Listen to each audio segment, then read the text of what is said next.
Muito bem, bom sábado a todos e bom estarmos de novo juntos, né? Para estudarmos a palavra de Deus. Nós vamos continuar nosso estudo hoje. Estamos falando sobre a nova terra, depois de tudo, da questão do pecado. Terceira fase do juízo efetivo. Isso, terceira fase do juízo. Jesus agora já volta, depois do milênio, com toda a comitiva para essa terra, para tomar posse definitivamente da terra, né? E nós já vimos então uma parte desse estudo sábado passado e agora vamos dar continuidade. A vida futura no céu tem um diferencial muito grande e eu não sei se vocês já pensaram, já tomaram tempo para pensar nisso, que é o fato de nós estarmos vivendo diretamente com o Deus Criador. Vocês já imaginaram como é Deus? Como será o aspecto de Deus? Como será vê-lo face a face? O ser que nos criou? É uma incógnita para o ser humano, porque nós não temos informação suficiente para saber exatamente como Deus é, o Deus Pai e Deus Criador, né? A gente tem muita informação sobre o Deus que aqui na Terra foi chamado de Filho, que é Jesus, porque Ele nos deu, esteve conosco, e aí a gente tem essa visão de que Ele é um homem, né? Porque tomou a forma humana. Então a gente tem uma visão melhor de Jesus, mas de Deus e do Espírito Santo a gente não tem uma boa ideia, né, de como é. A Bíblia diz de um lado que ninguém jamais viu a Deus, né? João diz que Deus é Espírito. Então a gente não tem uma boa noção de como é Deus, mas vamos viver com Ele. Essa é a promessa, né? Apocalipse 21, 3 diz que eis o tabernáculo de Deus com os homens, Ele será o seu Deus e eles serão seus filhos, né? Para sempre. Então vamos estar na presença de Deus, do Deus Criador. Vai ser um grande diferencial na vida dos seres humanos, porque até então nós não temos ideia de como será Deus. Mas como será a vida lá na nova terra? O que nós vamos fazer nessa terra, né? Depois que voltarmos do milênio, depois que Deus purificar essa terra com fogo, conforme a gente já viu, né? Erradicar o pecado e o pecador, destruir todos os pecadores, junto com Satanás e seus anjos. E agora ele recria a nova terra, né? Eis que crio novamente nova todas as coisas. Deus vai recriar esse planeta para que nós continuemos nele como era o plano original de Deus, né? Mas o que nós vamos fazer? Quais serão as nossas atividades? Já tomaram tempo para pensar nisso também? Nós vamos ter uma sociedade parecida com a nossa, modernizada, tecnológica. Como é que vai ser? Vamos voltar aos tempos de Adão, cuidando das plantas, das vinhas, né? Plantando. Vamos ver o que a Bíblia nos diz a respeito disso, né? Ou nós vamos passar a eternidade tocando harpa numa nuvem. Tem gente que fala isso, né? Vamos ficar como os anjos, sentados numa nuvem, tocando harpa a eternidade toda. Eu quero ler então, quero convidar você para abrir a sua Bíblia em Isaías, capítulo 65. Nós vamos extrair de Isaías vários textos a respeito da nova terra. E vamos precisar entender esses textos da forma como eles foram escritos, porque 65, Isaías 65. Vamos ver primeiro o verso 21 e 22, falando a respeito da nova terra.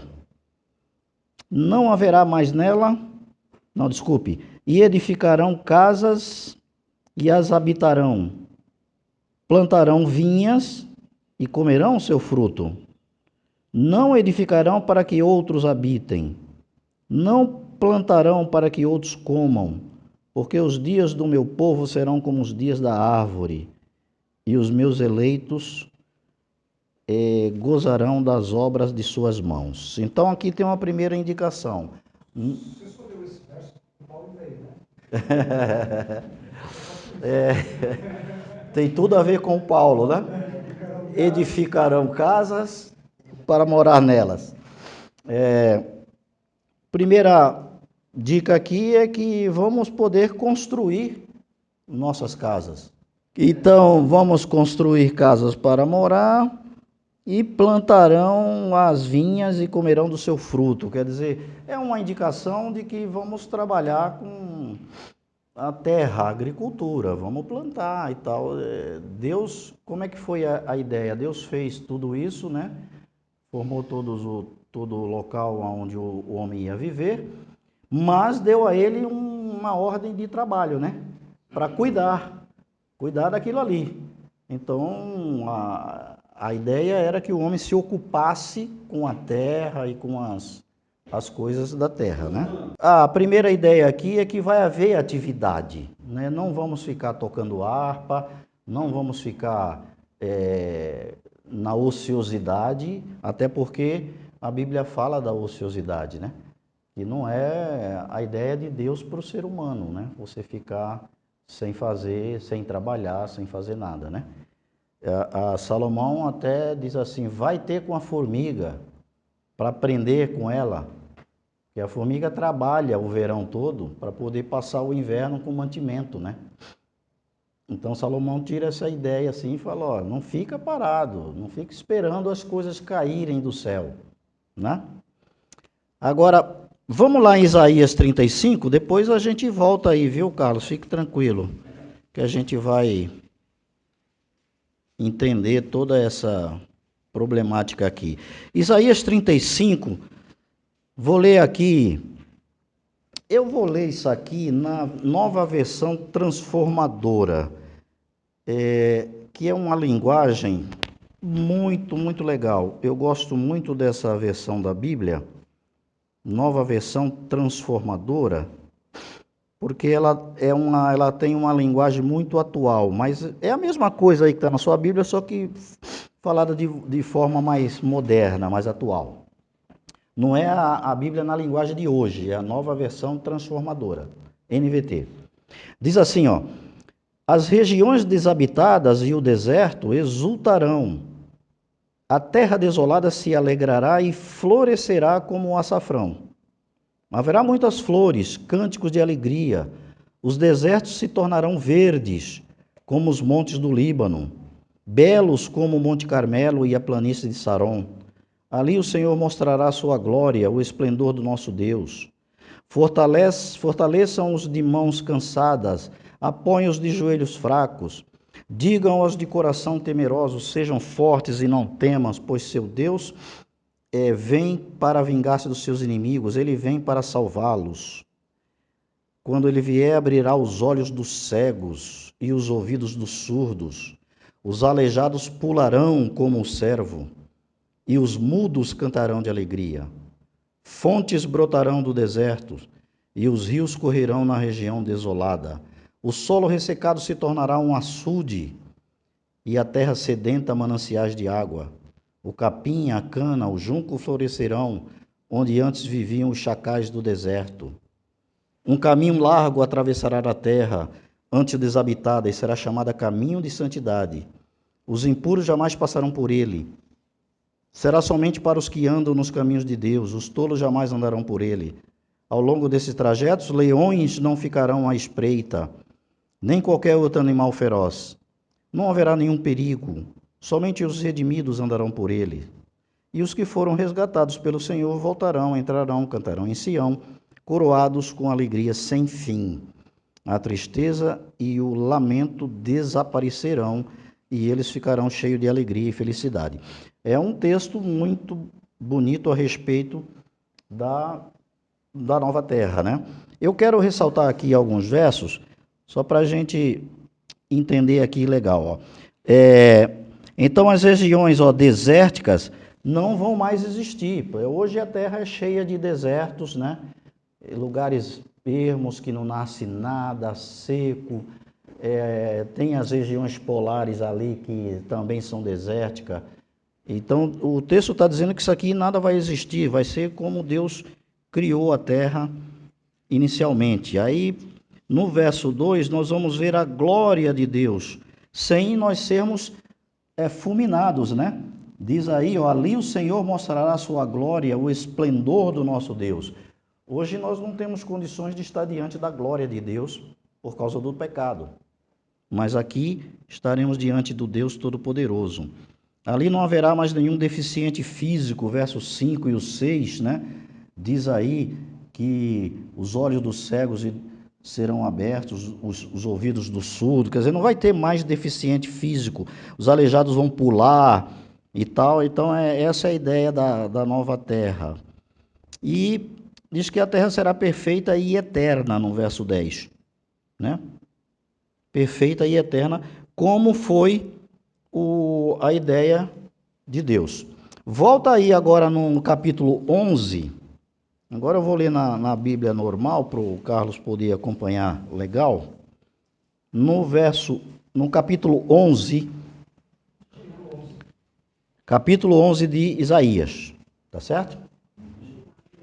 Capítulo 11 de Isaías. Diz assim: porque brotará um rebento do tronco de Jessé, e das suas raízes um renovo frutificará. Repousará sobre ele o Espírito Santo. Isso aqui está falando do Senhor. Eu quero ler esses dois textos porque eu quero fazer uma observação aqui. Olha o verso 2.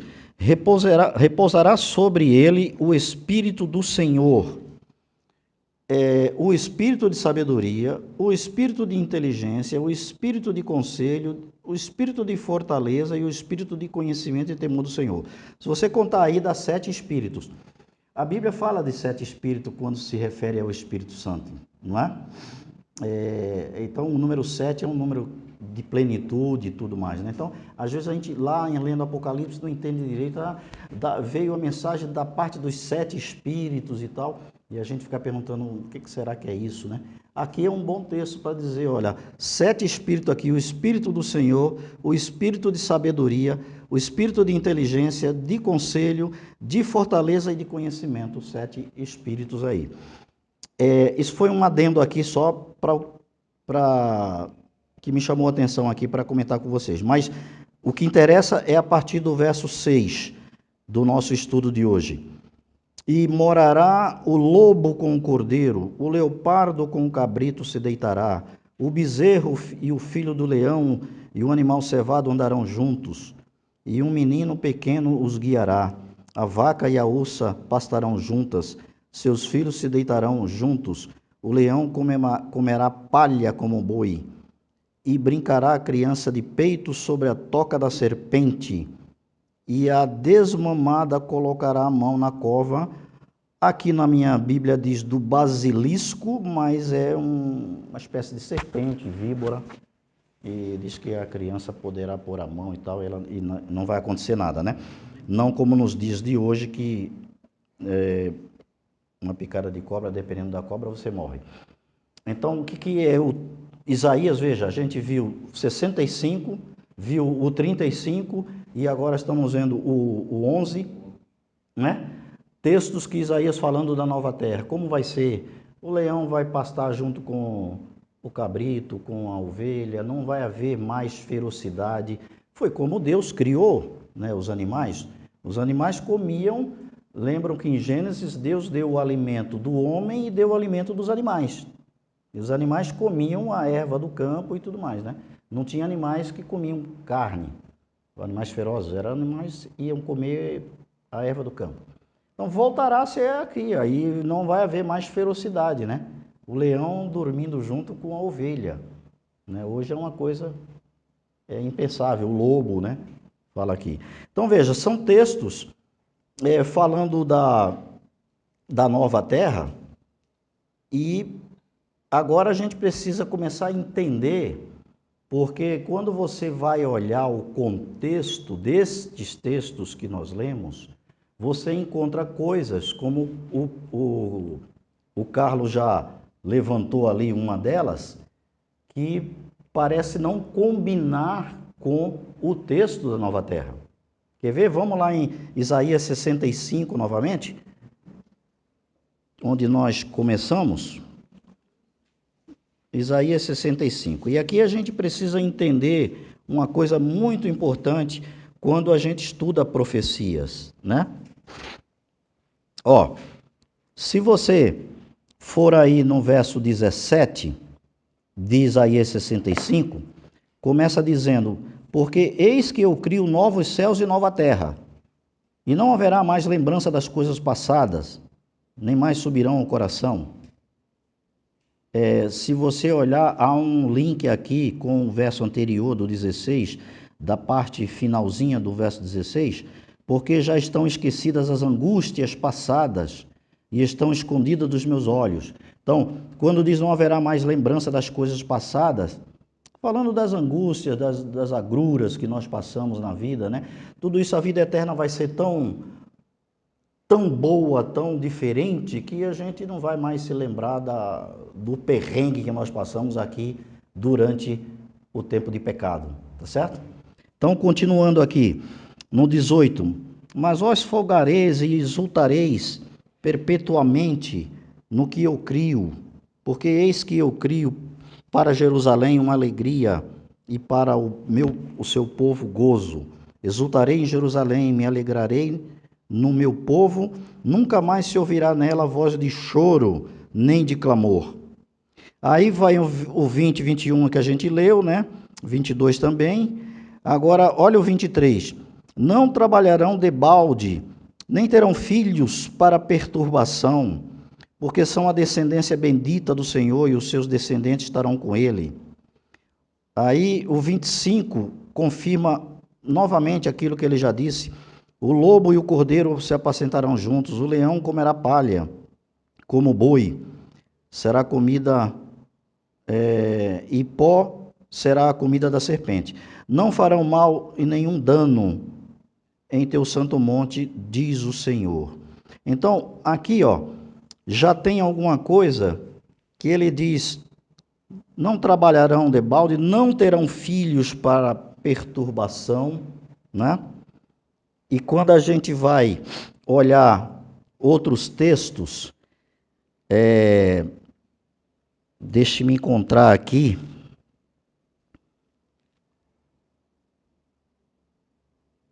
Que eu queria ressaltar. Olha, o verso 20, que eu não li, não haverá mais nela crianças de poucos dias, bebês, tá certo? Nem velho que não cumpra os seus dias, porque o jovem morrerá de 100 anos. Porém, o pecador de 100 anos será amaldiçoado. Veja, como pode haver velhos de 100 anos, quer dizer, como pode haver velhos que não vão morrer antes de 100 anos na nova terra, se a vida vai ser eterna, não é? Então, lembram que eu disse no início, né?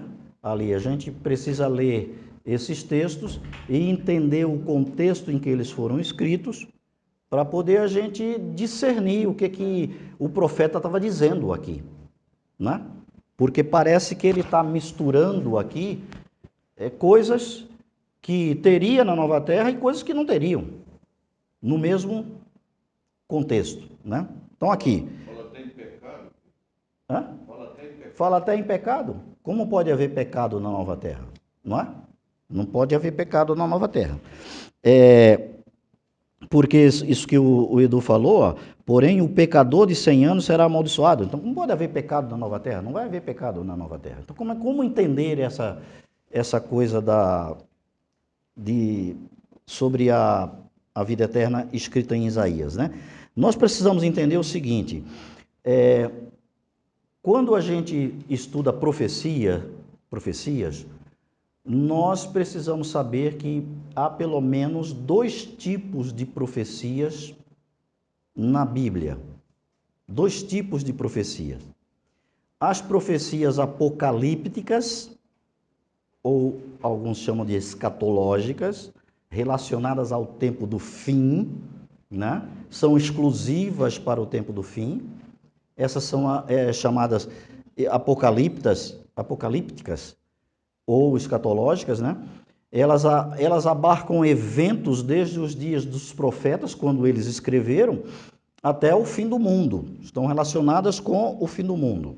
Então, quando você estuda a profecia, tem que entender se aquela profecia ela é apocalíptica, se ela está falando exclusivamente do fim do mundo, ou se ela é uma profecia clássica, que é outro tipo de profecia que temos na Bíblia. Então, a apocalíptica é essa, como eu já expliquei. Agora, as clássicas, elas geralmente têm uma aplicação primária, uma aplicação que o profeta está dizendo, olha, em nossos dias isso vai acontecer, mas ela tem também uma segunda aplicação para o tempo do fim, para o futuro. Então, veja, quando Isaías escreve isso daqui, ele está se referindo à nova terra que o povo de Deus haveria de receber, a Canaã terrestre. Lembram que Moisés chega lá, traz o povo até Canaã, né? Ele vê a terra prometida, ele não entra, né? Ele morre ali, mas o povo entra. Josué conduz o povo e eles tomam posse da terra. Então, essa profecia, ela tem uma dupla aplicação.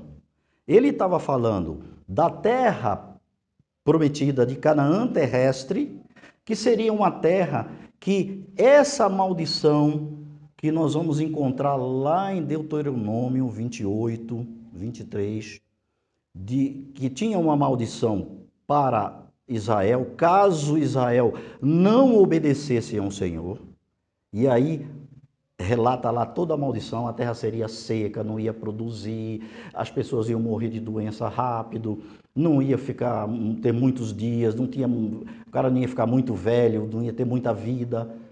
Tudo isso ia acontecer ali, era maldição. Mas se Israel obedecesse a Deus, então eles iam usufruir dessa bênção que Isaías diz aqui.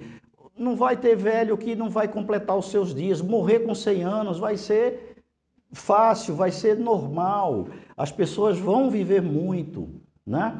Vai ter uma bênção muito grande nessa terra que Deus nos dá. Então, a ideia aqui do contexto geral de Isaías e tudo que ele escreveu a respeito da nova terra e da terra prometida da Canaã celestial, terrestre, a ideia surge de que Isaías fala das bênçãos que viriam se Israel fosse obediente ao Senhor.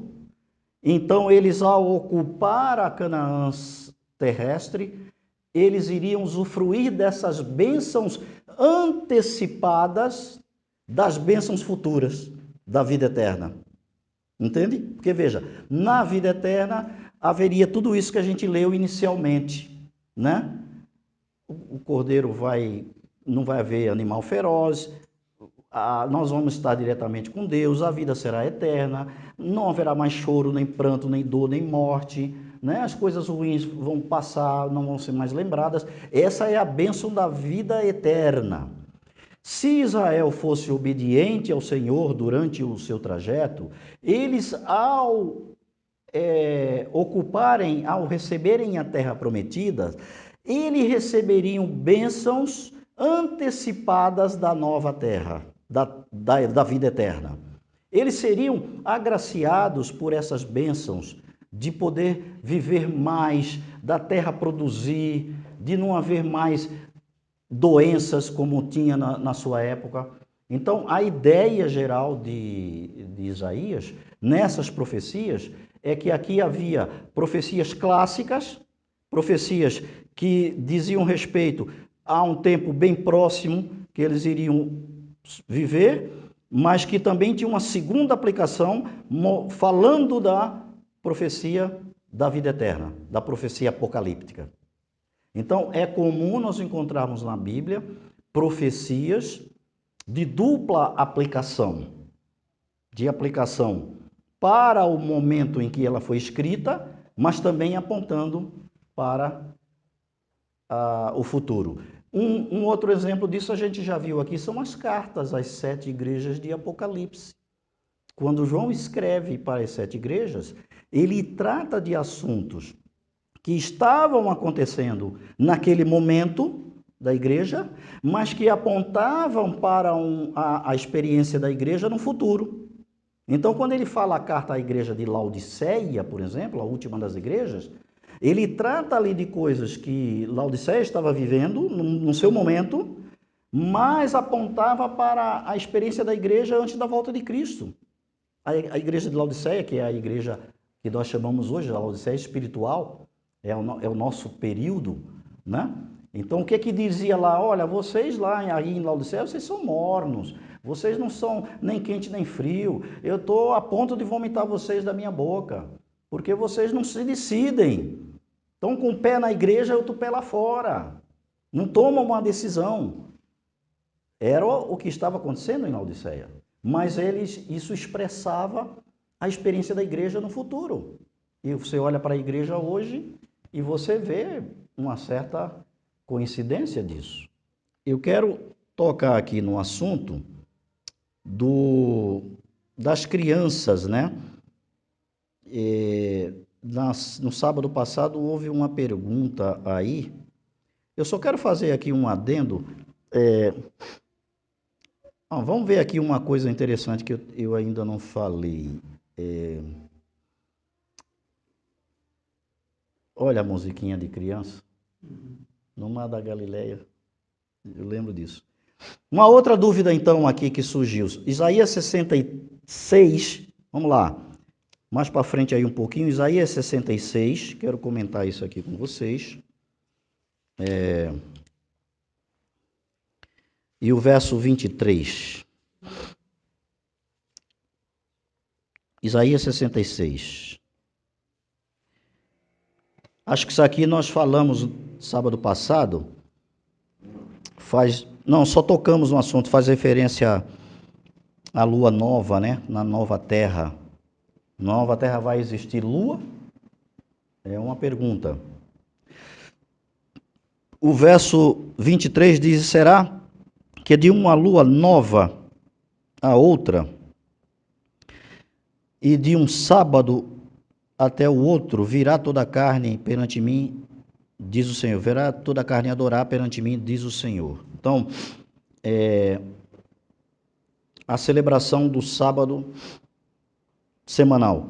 Por que é semanal? De um sábado ao outro, virá toda a carne. Então, o entendimento é que toda semana haverá adoração no sábado.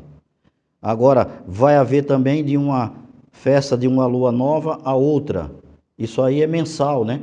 A lua nova só aparece uma vez por mês, né? Porque depois tem as outras, a minguante, cheia, né? Crescente e tal.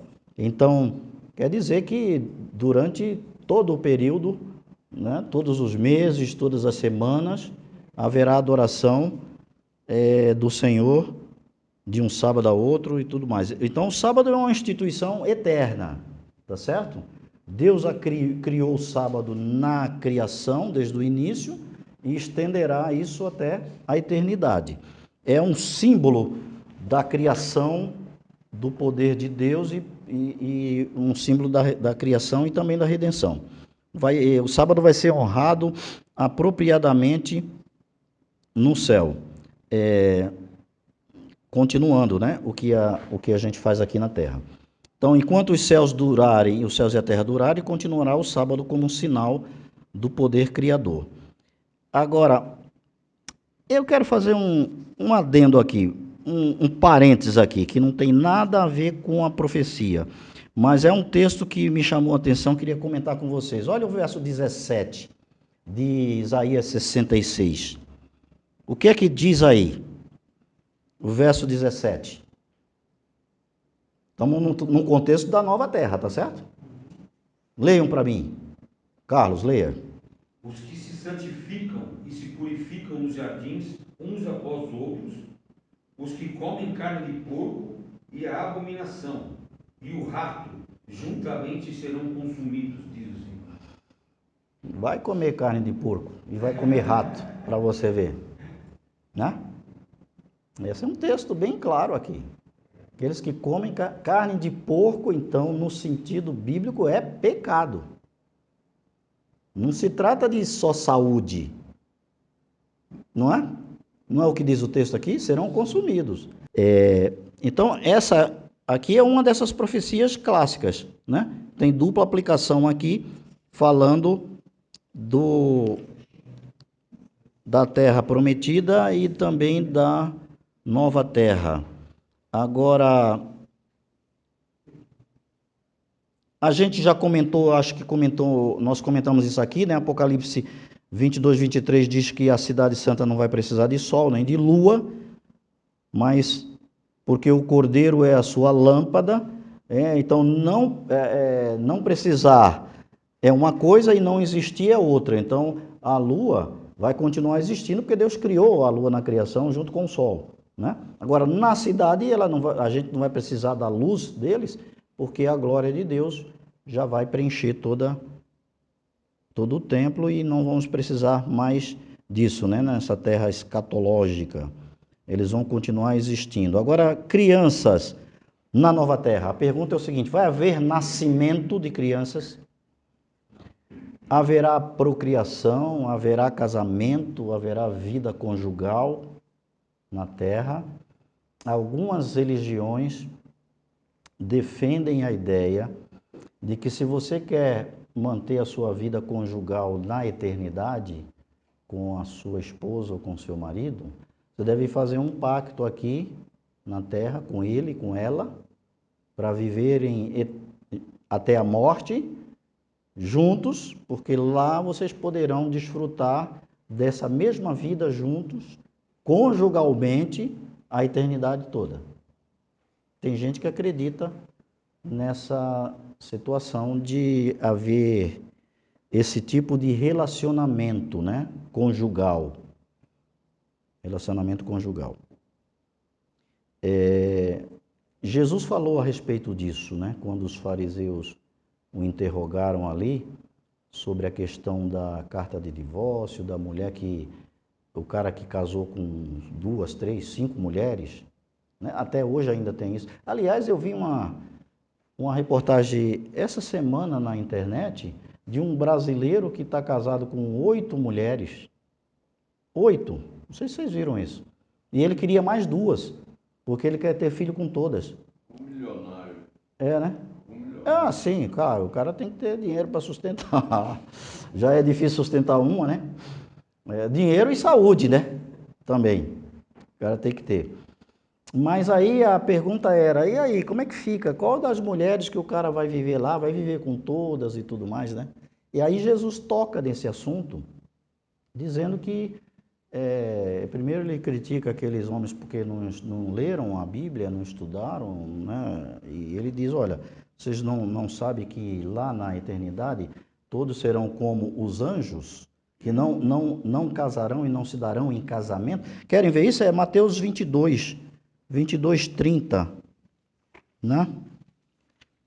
Aqui a gente não tem resposta para tudo exatamente, mas temos boa indicação.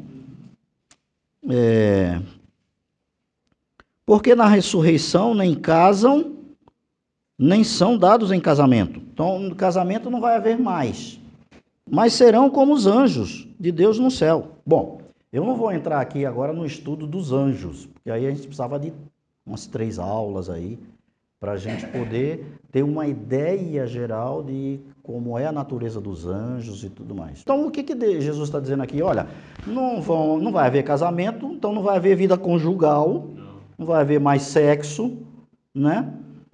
E não vão casar e não vão se dar em casamento. Então, não vai haver nascimento de criança, não vai haver procriação. Você não vai haver casamento, nem relação conjugal, não vai haver nascimento de crianças, tá certo? E agora, no que diz respeito à situação conjugal dos maridos e mulheres, também parece que não vai ser um problema, porque nós vamos ser como os anjos, e aparentemente os anjos são assexuados, né? Os anjos não contraem matrimônio, não têm relações, né, matrimoniais e tudo mais, pelo que nós sabemos daquilo que a Bíblia nos relata. Então, quer dizer que a ideia é que não vai haver mais essa procriação. Há um sentido nisso, né? Porque quando Deus criou o homem e disse assim, crescer e multiplicar-vos, e deu o sexo e a procriação, é porque a terra não tinha ninguém, tinha que povoar a terra. Agora a terra já está povoada.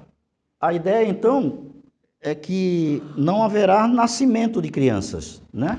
Não haverá casamento, não haverá procriação, não haverá nascimento de crianças na nova terra.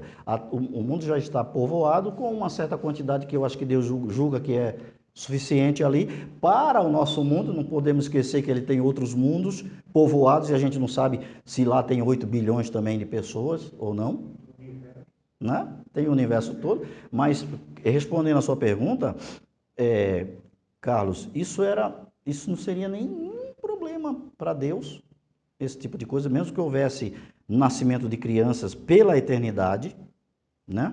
Porque, veja, já está mais que provado aí, né? Na nossa galáxia, tem aqui bilhões e bilhões de estrelas dentro da nossa galáxia. Só que no universo conhecido tem bilhões de galáxias, não é isso? Então imagine que o universo é algo que a gente não tem ideia de tamanho que é isso. Alguns questionam essa ideia, dizendo primeiro o seguinte, que não poderia haver crianças porque para ser salvo precisa crer e ser batizado. Precisa crer e ser batizado. Para crer precisa ter consciência, entendimento do Evangelho. Então diz, não vai haver criança no céu. Isso algumas religiões defendem, né? Aí, para resolver essa questão, a Igreja Católica resolveu dar uma mãozinha. E aí o que eles falaram? Que por isso que eles batizam uma criança pequena. Para poder livrá-la da culpa do pecado original, do pecado de Adão. E é por isso que a Igreja Católica batiza crianças. Mas a Bíblia não referenda isso em momento algum, né? E também a Bíblia não diz isso, de que a criança é culpada do pecado de Adão. Ela é pecadora, como todos nós, e nascemos em pecado, porque já nascemos no mundo de pecado. Mas ela não é culpada do pecado de Adão. Então não precisa de batismo para poder se livrar da culpa, né? Lutero pensava assim também, tá certo? Então, não é dessa forma que a gente resolve essa questão, né? Essa questão aí. Então, o ladrão na cruz, por exemplo, é um exemplo disso, né? Ele creu, mas não foi batizado. Não precisou do batismo para ser salvo, não é isso? Jesus deu ali para ele a certeza da salvação. Então, quem crer e for batizado será salvo, é para todos aqueles que têm a oportunidade e não o fazem, se não quiserem, né? Você tem a oportunidade. Um cara que está no leito da morte no hospital e decide entregar a vida a Cristo, como é que vai batizar um homem desse? Não tem como. E aí ele não recebe a salvação? Não, o ladrão na cruz prova que sim, que pode ser. Finalizando aqui, Ellen White diz no Grande Conflito de que nós, todos nós, cresceremos até a altura da raça primitiva, E a própria Ellen White diz que Adão tinha um pouco mais de 4 metros de tamanho. E Eva era um pouquinho menor. Então, isso aqui tem 2,80, ó. Adão tinha 4 metros. Você tem uma ideia de como era Adão, né? Eu acho que quando Caim nasceu, ele tinha meu tamanho. Eva com 4 metros, faz sentido? Imagina a mão de Eva, para pegar um bebezinho de 40 centímetros, não faz sentido. O cara já nasceu grandão, porque 4 metros e pouco o pai tinha. Aí já tinha um pecado, por isso que nasceu pequeno. Ainda ali o pecado não tinha seus efeitos, né? Adão viveu 930 anos, eles foram decaindo, por isso que Paulo diz que Jesus trouxe, quando veio na sua vida, os efeitos do pecado, né? Não é que ele trouxe o pecado e teve pecado, mas os efeitos. Então qual era o efeito? Da raça humana. Jesus veio numa estatura do mesmo tamanho da época dele, que já tinha decaído um monte. Imagina se Jesus vem com 4 metros, olhando para baixo assim a multidão. Não ia espantar, né? Queridos, é o seguinte, a última frase aqui. A grande parte da nossa alegria, a alegria dos salvos na nova terra, vai ser o relacionamento com o nosso Deus. Vamos aprender muito, muito sobre Deus, sobre o amor de Deus especialmente, né? Vamos ter a eternidade inteira para entender o amor de Deus, porque é uma coisa que nós não conseguimos absorver plenamente com a nossa mente pecaminosa, de como é esse amor de Deus, esse amor inexplicável, né? Por nós, criaturas pecaminosas. Então, esse tema, segundo Ellen White, vai ser o tema de estudo por toda a eternidade, o amor de Deus. Como entender o amor de Deus. Então, é isso aí. Eu acho que a gente teve uma boa visão nesses últimos estudos, né, da nova terra, daquilo que vai acontecer, um vislumbre, porque muita coisa não foi revelada, né? A Bíblia diz que não chegou aos ouvidos do homem, que aquilo que o homem não viu, não imaginou, é o que Deus tem preparado. Então, acho que a coisa vai ser demais para nós hoje entendermos. Mas que vai ser boa, vai, né? Vale a pena a gente viver com Deus, andar com Ele e estar lá nessa ocasião. Legal?